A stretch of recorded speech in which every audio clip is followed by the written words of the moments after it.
name is Hideout and welcome to the Pantheon, where today we're having a look at one of the classic creature types of magic, the Efreet.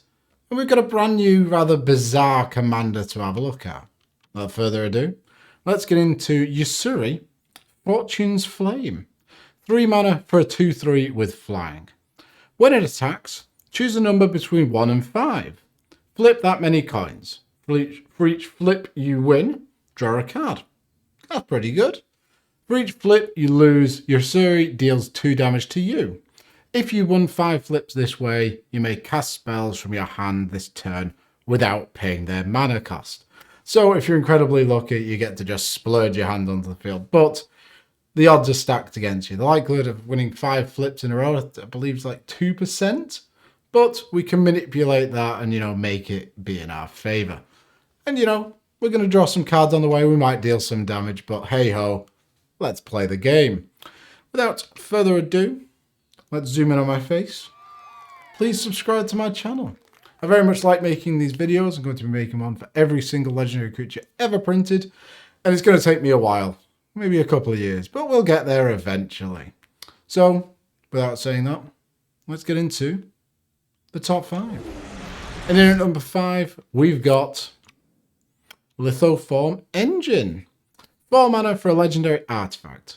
And there's 3 abilities. The main one we're interested in is the pay 2 and tap it. Copy target activated or triggered ability you control. You may choose new targets for that copy.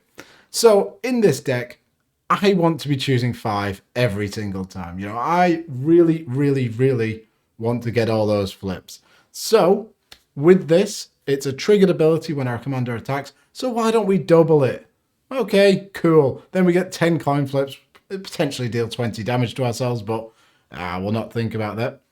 3 mana and tap, copy target instant and sorcery spell you control. You may choose new targets for that copy. Again, excellent use of mana. You can really get some great value off this. And then 4 and tap, copy target permanent spell you control. Sadly, we can't really copy our commander as it's legendary. I mean, there are a few ways that you can get around the legendary rule, but we have another couple of cool cards that we could copy with that ability. Similar to this, we've got Strionic Resonator, 2 mana for an artifact. Pay 2 and tap it. Copy target triggered ability you control. You may choose new targets for the copy. So that again copies our commander's ability. So we're going to be flipping coins until the end of time.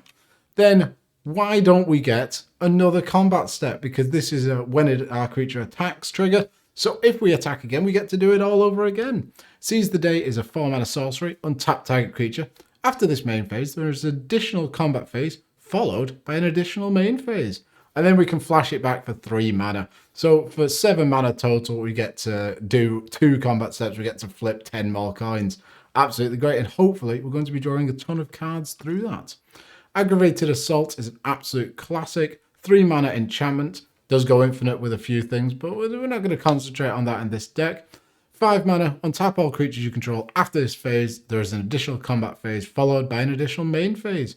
Play this ability only anytime you could play a sorcery. The really cool thing about these extra combat is our commander, it flies 2 damage. Well, maybe we've got a couple of equipments in the deck so we can pump it up and we could potentially just kill our opponents through combat damage. And all the time we're going to be drawing cards from our flip abilities. Which brings me on to number 4. And this is a really cool card from Commander 2021, which is Clinic. A land that taps for colours, and you can pay 2 and tap it. Target commander gains lifelink until end of turn. So the interesting thing about our commander's ability is that it is dealing damage if we lose the flips. So if we give our commander lifelink and, we lose 5 flips, okay, we have to deal 10 damage to ourselves. But thanks to lifelink, we gain all of that 10 damage back. So we're going to end up losing nothing, which is really good. There's no risk in saying 5 every single time, which is the only real way to play, balls to the wall, let's get it all out there.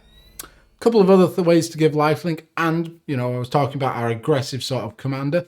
Why don't we pump up the power and toughness as well? Bat Skull, 5 mana for an artifact equipment with living weapon, which means it comes in with 0/0 germ, and this attaches to it.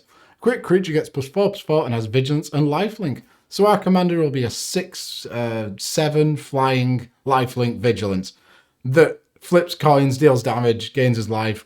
It does everything. Then you can pay 3, return Bat Skull to its owner's hand, and equip cost of 5. The 5 is pretty steep, but the lifelink is so integral to the deck, I think it's more than worth it. Shadow Spear is a 1 mana legendary artifact equipment. Quick creature gets +1/+1 and has trample and lifelink, so very similar to Bat Skull.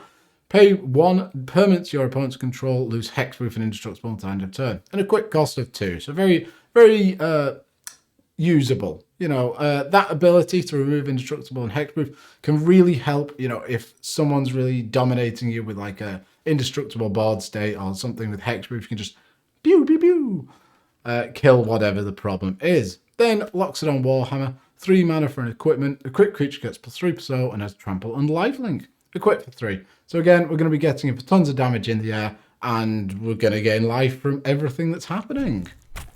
Which brings me on to number 3. And in number 3, we have Hall of the Bandit Lord, because the worst thing about these creatures or commanders that have abilities when they attack, if they don't have haste, well, they're just sitting ducks, they just get killed, and then your entire deck just falls to pieces. If we give our commander haste, well, it's not a problem, is it? Hall of the Bandit Lord is a legendary land. It comes into play tapped, which isn't great. Pay 3 life isn't great, but we've got a lot of lifelink in the deck. Add a colorless, okay, so not great again, to your mana pool. If the mana was spent at a creature spell, that creature has haste. So the great thing about this is it's a land slot, so you're going to be playing lands anyway, but this gives a great effect. And a lot of the other haste-giving lands, you have to pay extra mana into it, but this, you just have to pay your commander's cost. Make sure that that generic mana is paid for the commander's generic cost, and then we can slam in with our commander straight away, draw a ton of cards, deal a lot of damage to ourselves. Flippin Village is another one of these lands that I was talking about, and it's the battlefield tapped, unless you reveal an elemental, and it adds a red, so, you know, it's in our colours, and you pay a red and tap it, target creature gains haste until end of turn. So, with this, essentially, the first time you cast your commander and you want to give it haste, you have to pay 5 mana, because you're tapping the Flippin Village, and then another land on top of that to give our commander haste, but it's still really, really good. Anger is a 4 mana 2/2 incarnation with haste. As long as Anger is in your graveyard and you control a mountain, creatures you control have haste. So we're more than likely going to have a mountain in our 2-color deck. So this is a great include, and you can just start slamming in with your commander. Hammer of Perforos, 3 mana for a legendary enchantment artifact. Creatures you control have haste, so that's everything. Ooh, wow. 3 mana, tap, sacrifice land, put a 3/3 colorless golem and enchantment artifact creature token onto the battlefield. This is really nice. It gives us a nice blocker in the late game when we've got a few too many lands, and we can just end up chipping in with damage with a couple of golems. Pretty cool. Then Hanaway Battlements. This is a personal favourite of mine. I love the Eldrazi, and this is a great, cool card. A land that taps for colorless. Pay red and tap it, target creature gains haste until end of turn, or pay 5 and tap it. If you both own and control Hanaway Battlements and a creature named Hanaway Garrison, exile them and meld them into Hanaway the Writhing Township.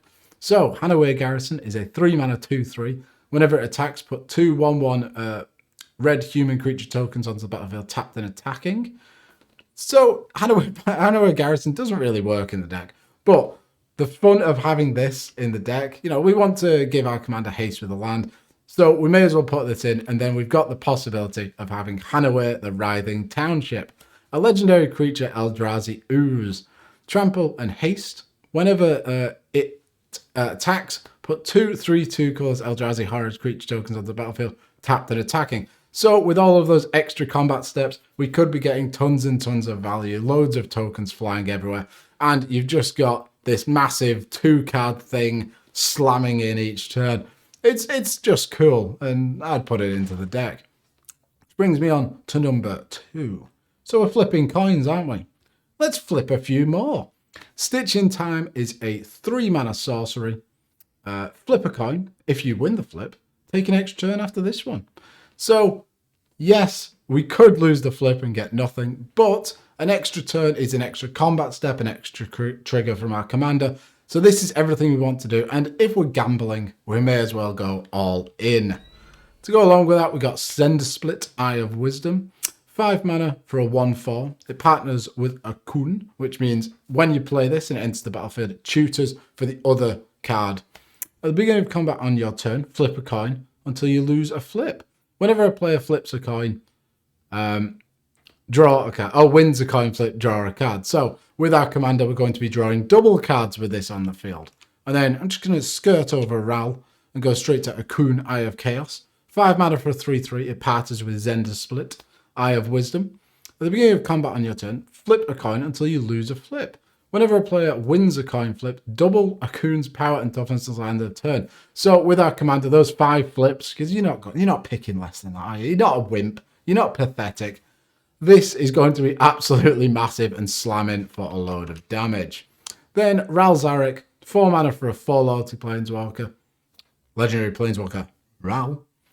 +1, tap target permanent, then untap another target permanent. So this is really cool. Mana rocks, accelerates you slightly. And then -2, Ral Zarek deals 3 damage to any target. So a little lightning bolt action. Can remove a commander.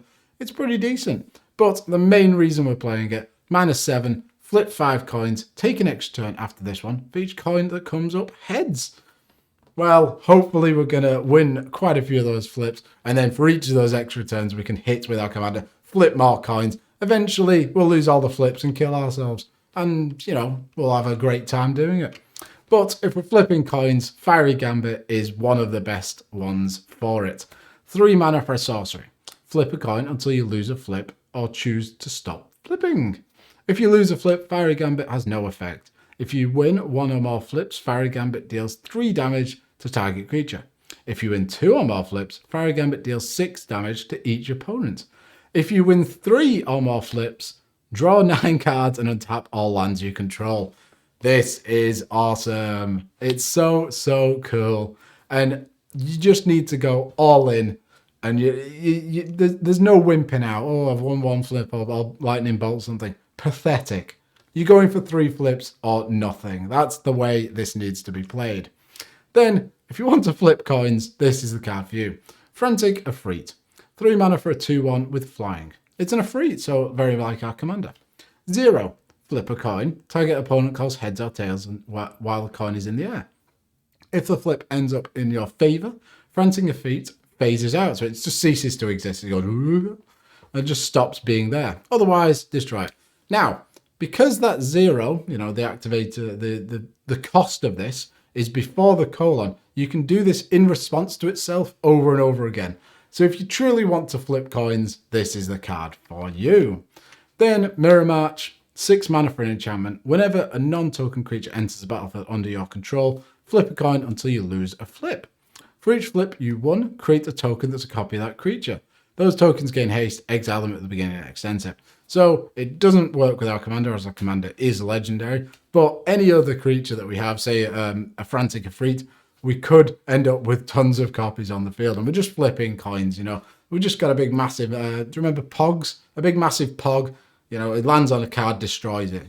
Great fun. Which brings me on to number 1. All this coin flipping has got me thinking, you're going to need a thumb for flipping those coins.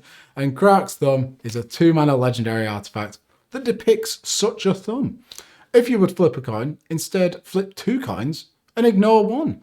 So you get to stack the flips in your favour and you get to double the chances of you winning, which is pretty damn good. So winning the 5 in a row, I think it's like a 2 or 3% chance, standard. But if you have Krark's Thumb, it goes up to a 24% chance. I mean, still a very high likelihood you're going to lose, but you could get those 5 flips. And you're going to draw a lot more cards with this. This card is key to the deck. So we need a way to find it.